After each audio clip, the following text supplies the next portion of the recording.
Car मातृशक्ति और पितृशक्ति, बड़ा दुर्भाग्य है देश का कि देश जब आज़ाद हुआ तो इस देश की लिटरेसी लगभग 13% थी, आज लगभग 80% है। लेकिन जब देश आज़ाद हुआ और काफ़ी वर्षों तक इस देश के जिम्मेदार संसद में, विधानसभा में पहुंचने के लिए जो जनप्रतिनिधि थे करने की या उनको टिकट देने की हिम्मत जब कर रहे तो अपराधियों को, गैर जिम्मेदारों को जनता स्वीकार नहीं करती। आज लिटरेसी अधिक होने के बावजूद भी इस व्यवस्था ने हमें इतना विवेक वहीन बना दिया है कि हम जातिगत, क्षेत्रगत, धर्म बातों में घुस करके अपराधियों का चयन कर रहे हैं। देश के मुखिया जब संसद में पहुंचे थे पहली बार, मत्था टेका था, टंकी की थी और ये वादा किया था कि मैं स्पेशल कोर्ट बनवाऊंगा सुप्रीम कोर्ट। इस सत्ता में विपक्ष और सत्ता के जो भी दागी सांसद, उनको मैं 1 वर्ष के अंदर अंदर संसद से बाहर का मुंह, अगर पहल हो जाती तो शायद राज्यों में भी ये अवस्था सुधरती। लेकिन कतर है, केवल जन भावनाओं के साथ खिलवाड़ करके ये राजनेता बेवकूफ बनाते हैं। आज जातिगत बात भी करके कहते हैं कि विपक्ष को आज गलियाते, जाति की बात करते हैं, क्षेत्र की बात करते हैं।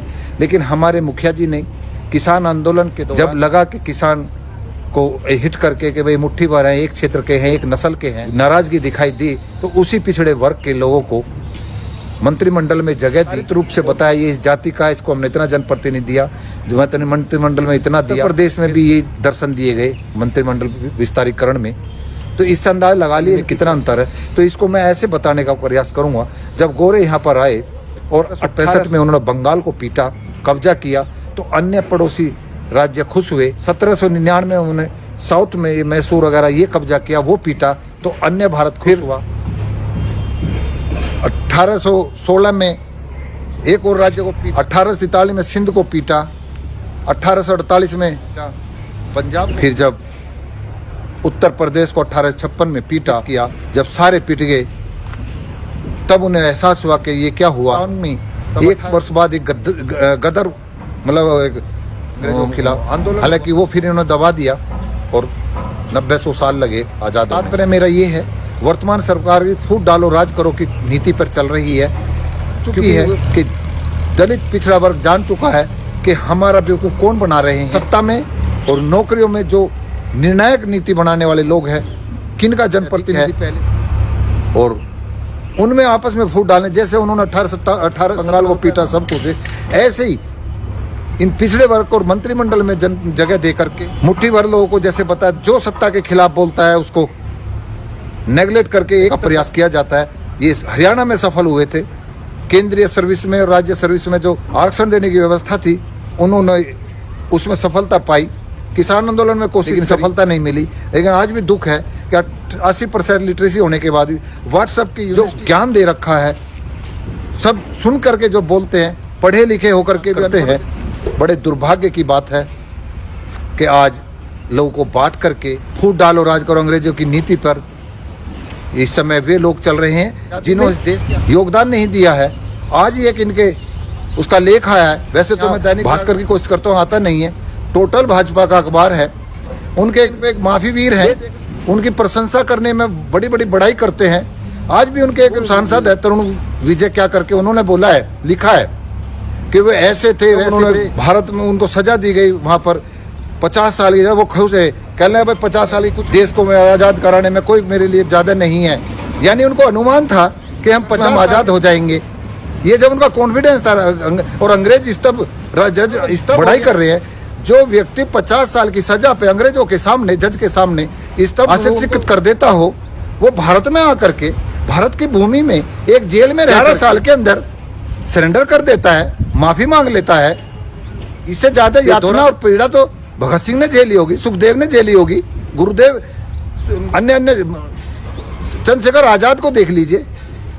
इनका दोहरा कि वो वहां कलम से बड़ाई लिख रहे हैं, झूठा इतिहास रच रहे हैं, व्हाट्सएप इंडस्ट्री के द्वारा, और सुनी सुनाई बातों पर लोग नफरत फैला रहे हैं। तो ऐसी बातों पर मेरे देश के ना दो, ये गोरों की तरह फूट डालो राज करो की नीति पर चल रहे हैं। और चाहते हैं दूसरों को ये भी देखिए कि अगर कोई बाहर का व्यक्ति आकर के हम पर शासन कर रहा है तो कोई ना होगा, कोई ना कोई तो आपने दुष्टता दिखाई होगी। जिस लोगों को आप इनके मुखिया कहते हैं, यहाँ पर भारतीय जो मुस्लिम भारतीय हैं उनके पुरखे हिंदू हैं, तब उनको गलियाते हो। अगर वे हिंदू हैं तो क्यों वे मुसलमान बने हैं? इन कमियों को कौन पहचान, अपनी टूटे को कौन देखेगा? सामाजिक और धार्मिक अधिकारों से वंचित रखने वाला वर्ग इस देश का मुस्लिम बना है। और जो सत्ताएं तुम्हारा मुंह पीटा है, तुमने उन सत्ताओं के नजदीक रह करके, उनके दरबारी बन, नवरत्न बन करके, सेनापति बन करके अपने लोगों पर अत्याचार किया है, भवता बढ़ाई है। उस इतिहास को पढ़ो, बातों पर नफरत फैला रहे हो। 80% लिटरेसी है तो उसका परिचय दो। इसलिए कहते हैं दर्शन के जो आपके आसपास इर्द गिर्द आपके माता पिता भी हो, भाई बहन भी हो, आपके धर्माचार्य भी हो, आपके शासक भी हो, अगर उनके चरित्र में दोहरापन आपको दिखता है, दर्शन का ध्यान करिए, मत हो, कोई फर्क नहीं पड़ता। पढ़ने लिखने वाले 80% है जो इस देश की संसद और विधानसभाओं में भेज रहे हैं। तो क्या आपको विचार नहीं करना चाहिए कि इस देख करके इस पर ध्यान लगाएं कि हमारे सामने क्या घटना चक्र, हमारे माता पिता कैसे झूठ बोलते हैं, करते हैं भाई भाइयों में, कैसे एक समाज को हमारे सामने गलियाते हैं। इस दर्शन को करके मानवता क्या कहता है? मानवता, धर्म का मतलब है मानवता, और मानवता का मतलब है इस सभी प्राणियों का कल्याण करने का, अपने कल्याण करने का भाव जो धर्मगत है, वही धर्म संगत है। तो ऐसा दर्शन कोई दे रहा है क्या? नहीं दे रहा है। 80% लिटरेसी का क्या फायदा है? इससे तो 13% लिटरेसी अच्छी थी कि जब विधानसभा में अपराधी नहीं जाते थे। तो धिक्कार ऐसी शिक्षा पर, इसको नकारिए और समझिए कि हमारे धर्माचार्य जी हमको धोखा दे रहे हैं। अपने विवेक से काम लीजिए और राष्ट्र के निर्माण के लिए इनकी दुर्भावनाओं से बचकर एक मानवतावादी विचारधारा ले जाने के लिए प्रयास करिए। नमस्कार। अगर आपने हमारे चैनल को सब्सक्राइब नहीं किया है तो सब्सक्राइब कीजिए, लाइक कीजिए, शेयर कीजिए और हाँ, बेल आइकन को दबाना ना भूलें ताकि बाकी अपडेट्स आपको सबसे पहले मिलती रहे। नमस्कार।